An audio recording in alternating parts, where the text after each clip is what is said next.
Hello everyone and welcome to this Acas webinar, Employment Rights Bill Implementation, What the Roadmap Means. We will discuss the implementation roadmap published by the government on the 1st of July and some of the key dates to expect the changes. Before we get started, just a little bit about who we are and what we do. We provide employees and employers with free impartial advice on workplace rights, rules and good practice. We also offer training, we help resolve disputes, and our website has a number of free template letters, forms and policies for employers, HR managers and employees, which are free to download and use. On 1st of July, the government published Implementing the Employment Rights Bill, which set out the roadmap for employment rights reform that will take place under the legislation. This recorded webinar will give you an overview of the proposed changes and when they're expected to happen. You can, of course, access this in written form on the gov.uk website. Following the publication of the roadmap, our Chief Executive, Niall Mackenzie, here at Acas said, "We welcome the publication of the Employment Rights Bill roadmap, giving clarity to employers and workers on the timescale for these important changes to employment law. At Acas, we know that good workplace relations is at the heart of resilient, successful organisations and good business. It is encouraging to see that the government place employment relations at the heart of its plan to grow the economy. Acas will continue to work with the Department for Business and Trade, employers, trade unions, and others to support employers and workers. We are proud to be the go-to organisation to help navigate changes to workplace relations through our expert codes of practice, guidance, and freely available advice. Organisations and employees will need to familiarise themselves with the changes to the law that the bill introduces. Here at Acas, we will be working to update our advice, and as we will see later, we will be revising our codes of practice so they comply with the new laws and that they provide up-to-date good practice guidance for employees and workers. You can sign up to our newsletter on our training website for regular updates to law and information about training we offer. Whilst there's been a lot of talk about the bill recently, it's important to remember that it's not law yet. The bill is currently going through the final stages in Parliament, and since the roadmap was announced, there have been amendments to the bill. Once the wording of the bill has been agreed in Parliament, it becomes an act on receiving Royal Assent. This is a procedural step taken by the King. The Act is expected to receive Royal Assent sometime in the autumn. This doesn't, however, mean all changes will come into law this autumn. Most changes will take place over the next few years, with some changes not expected until 2027, according to the roadmap for the implementation of the bill. This time will allow government ministers to create regulations to fill out the details of certain parts of the Act, as well as allowing organisations and workers time to prepare, especially where the new laws mean changes to systems or policies. The government have set out in the roadmap those reforms that they will carry out consultations on before bringing them into force. Consultations aim to gather information from the people that the proposed law will affect so that the law can be made in a way that works in practice.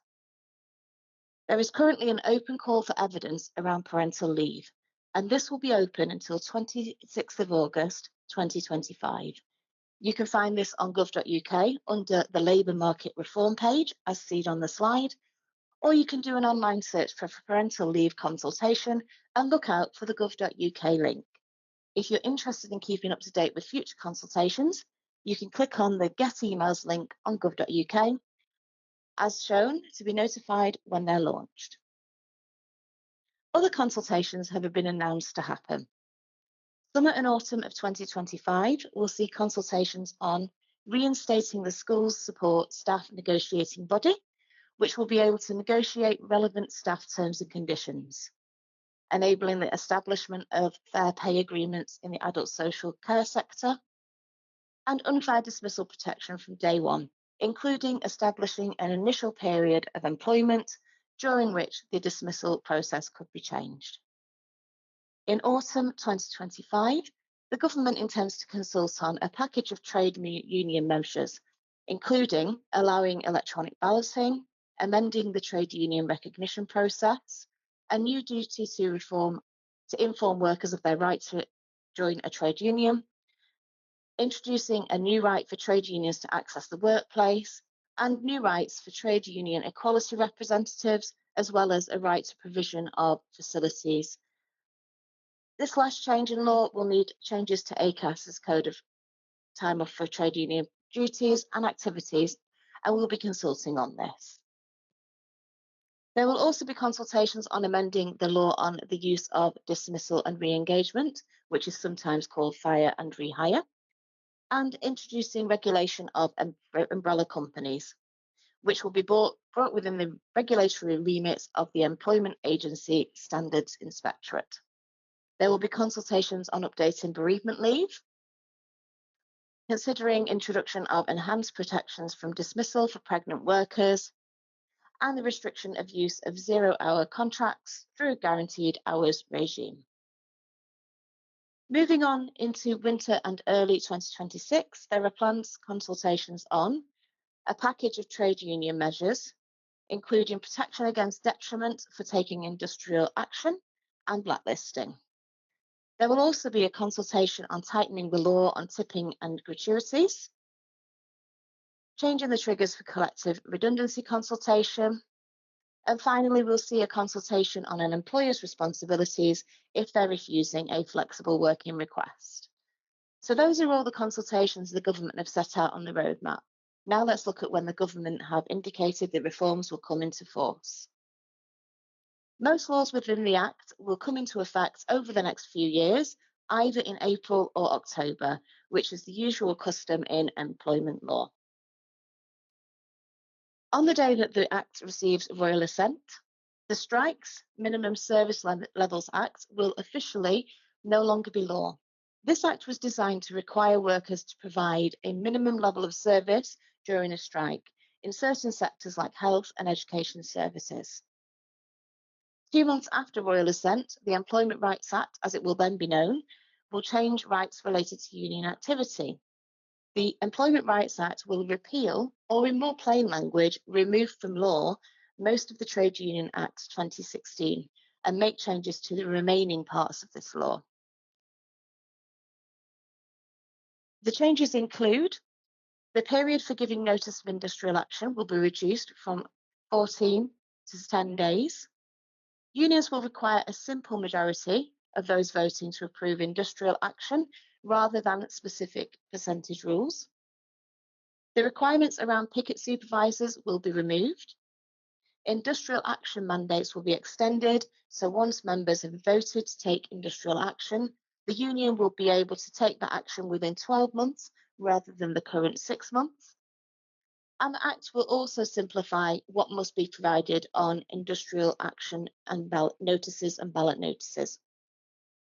There will be strengthened protection against dismissal for taking part in protected industrial action.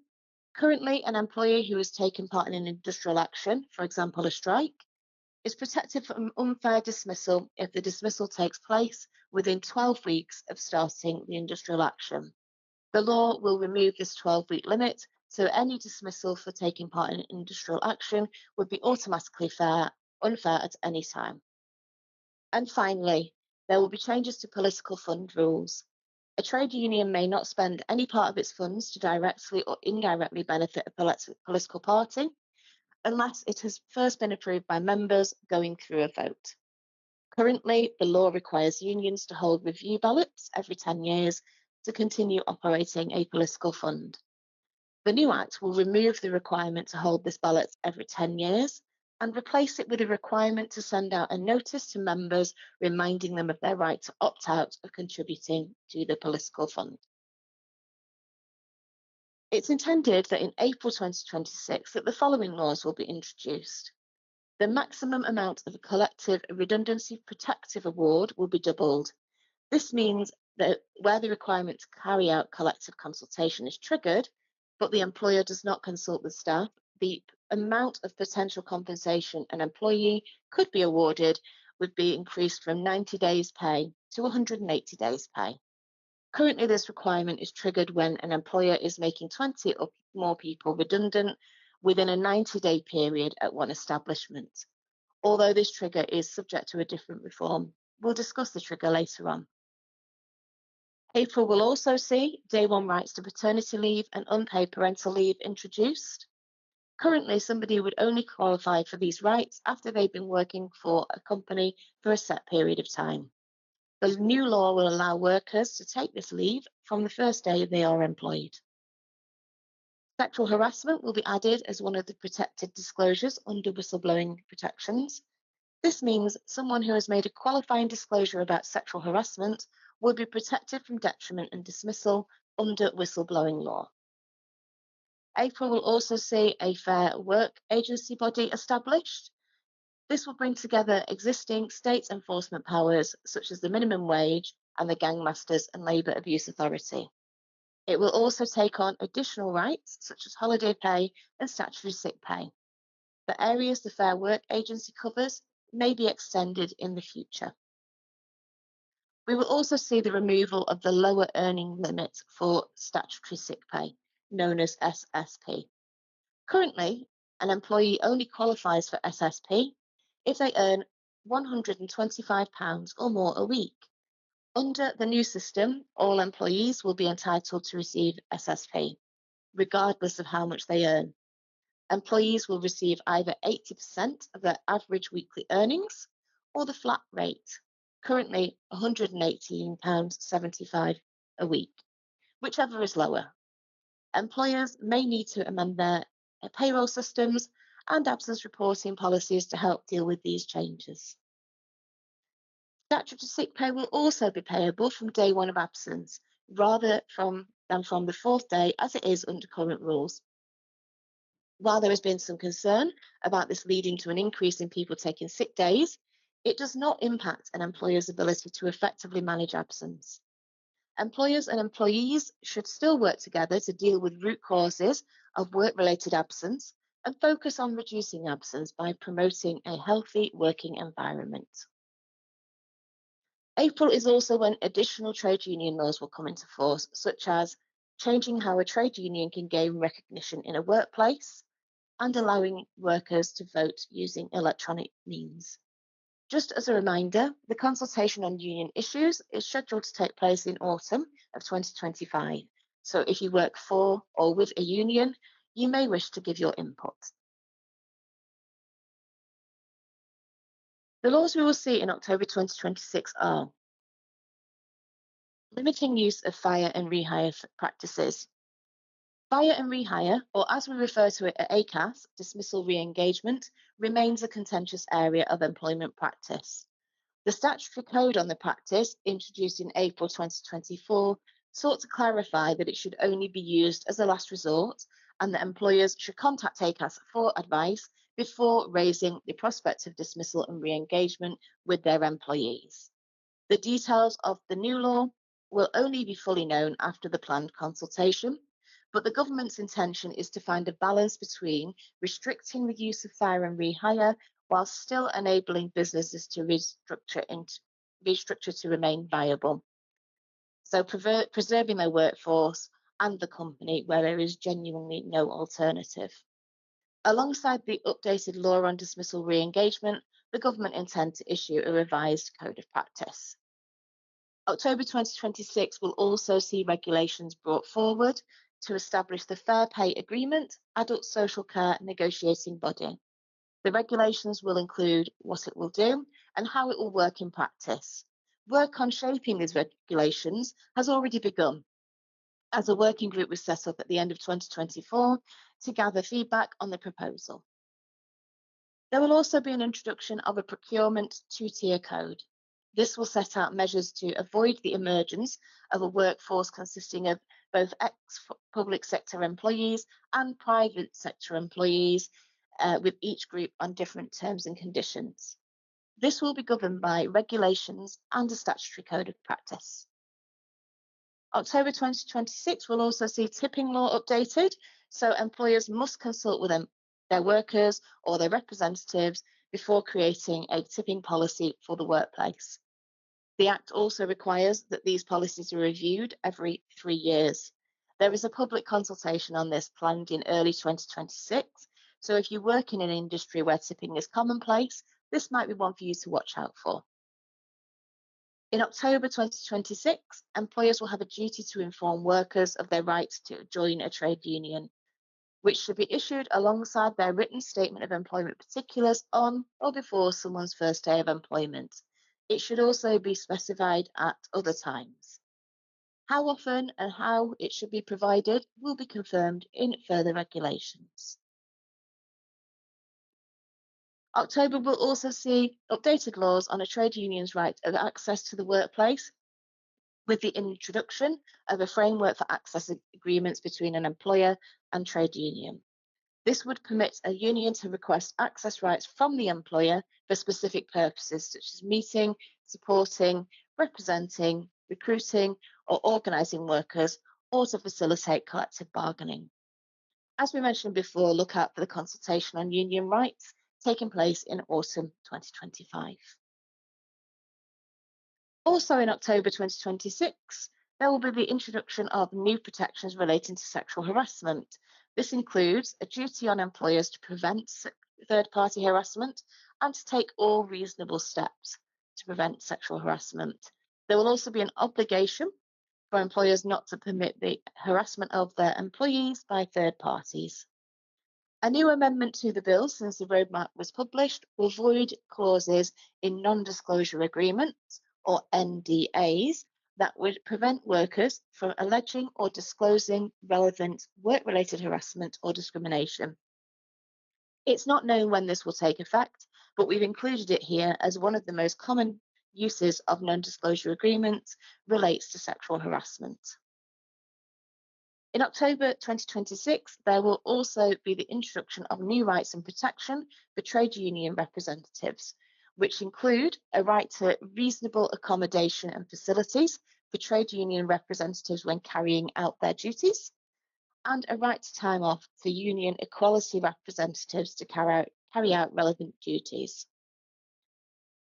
October 2026 is when the planned extension of employment tribunal time limits to 6 months from the current 3-month time frame that applies to most claims currently will take effect. The 6-month time limit means that both sides will have more time to take legal advice on the strength of their case. For employers, this will mean that retention policies under GDPR may need to be amended, as records may need to be kept for longer under the new rules.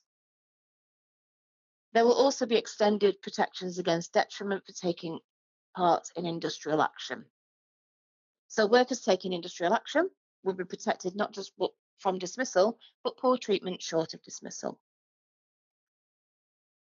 This applies to workers who are treated poorly for the sole or main purpose of preventing or deterring the worker from taking protected industrial action or penalising the worker for doing so. One part of the Act that will not follow the usual timeline of changes in either April or October, and that is the Mandatory Seafarers Charter. This is expected to take effect in December 2026 and is sector-specific legislation, but is intended to set higher standards for seafarers on services regularly calling at UK ports. The protections for seafarers include ensuring fair pay, job security, adequate rest breaks, and higher levels of health and safety. The Department of Transport will issue a consultation to gather views from people in the industry and the unions that work with the industry on how these new powers can be best implemented. On to 2027. The roadmap does not say whether the changes in 2027 are intended to take effect in April or October. Most of the 2027 proposals are the subject of public consultations. We would like to remind you that you can have your say on these and sign up to be notified of consultations on the gov.uk website.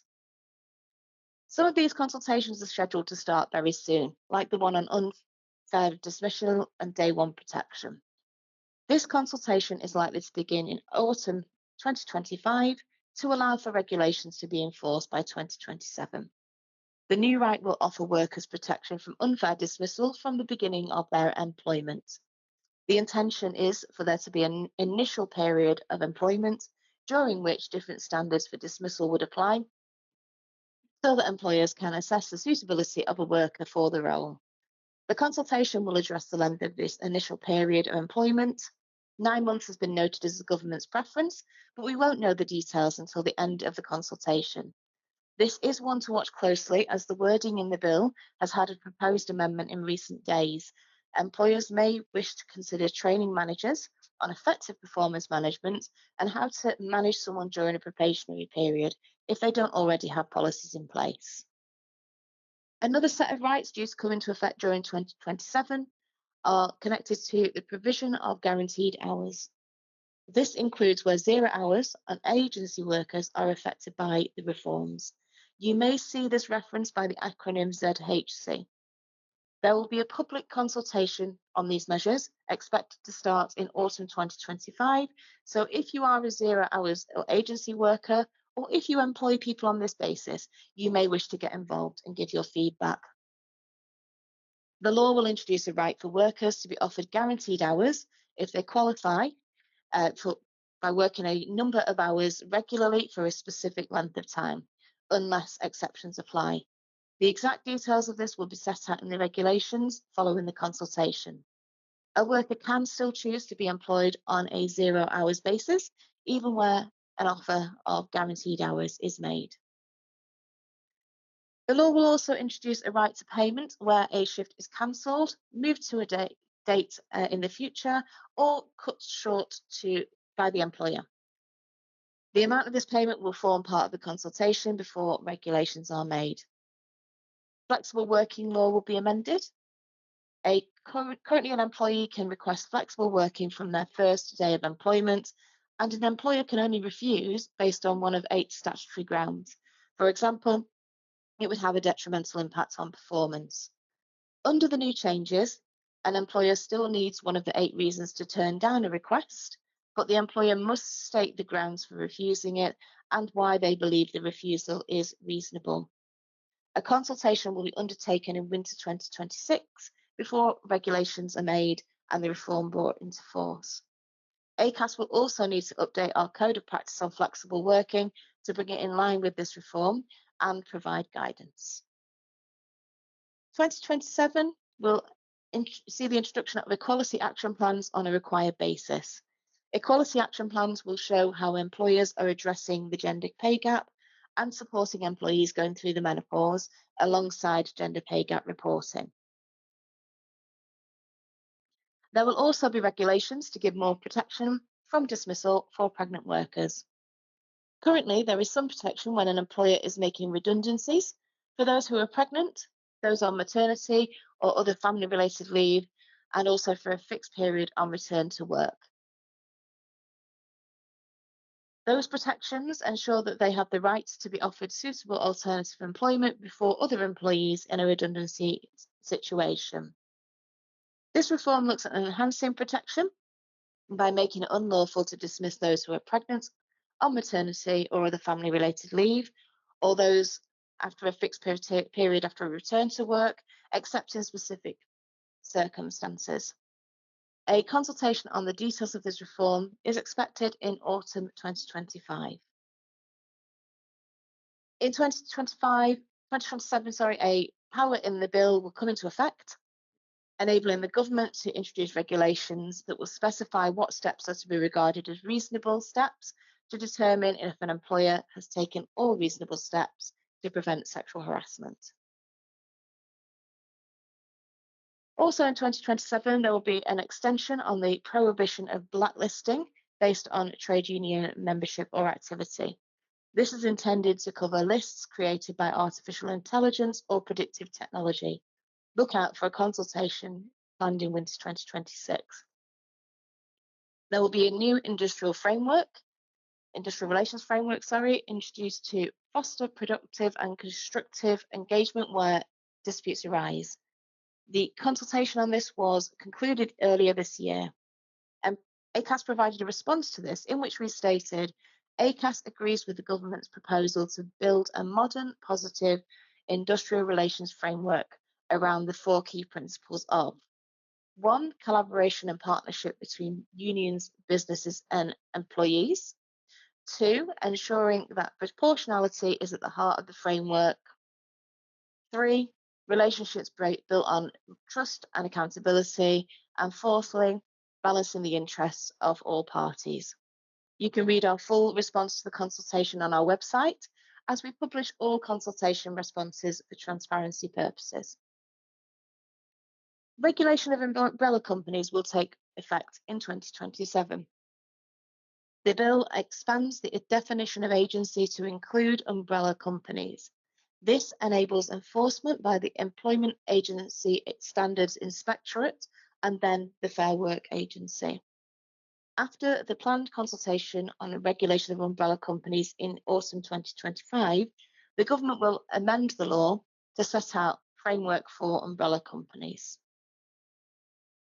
2027 will also see changes to collective redundancy, collective consultation threshold. The current collective consultation rules will remain in place, triggering where 20 or more employees are to be made redundant at one establishment within a 90-day period. What this means in practice is a company closing 10 restaurants that each have 10 members of staff may not be legally required to collectively consult, as there are less than 20 employees in each establishment. The reforms in the Employment Rights Bill will add an additional trigger alongside this. That means employers will also need to consider the number of redundancies made across the organisation as a whole, not just individual places of work.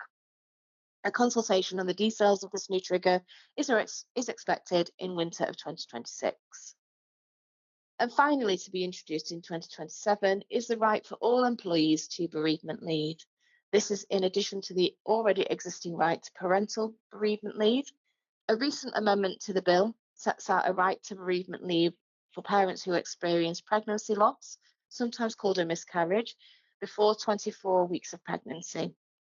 There is no indication whether bereavement leave would have statutory pay.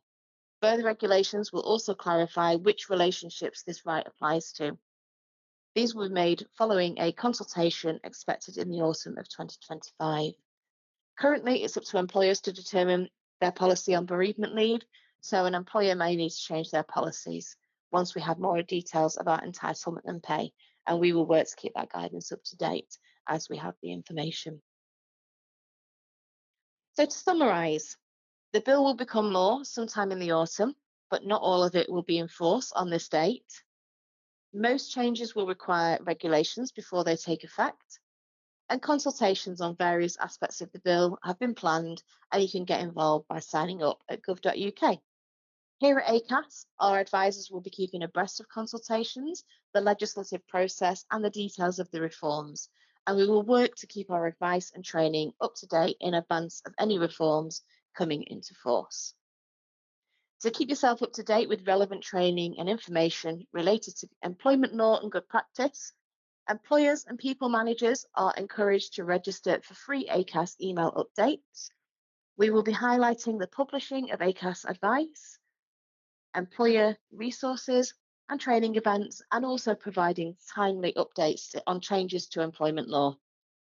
Sign up to the Acas newsletter on our website. Acas also run regular employment update sessions, helping you to keep abreast of recent changes to employment law. If you would like to sign up for this session, head to the training section on acas.org.uk and search for Employment Law Update. Goodbye for now, and thanks for watching.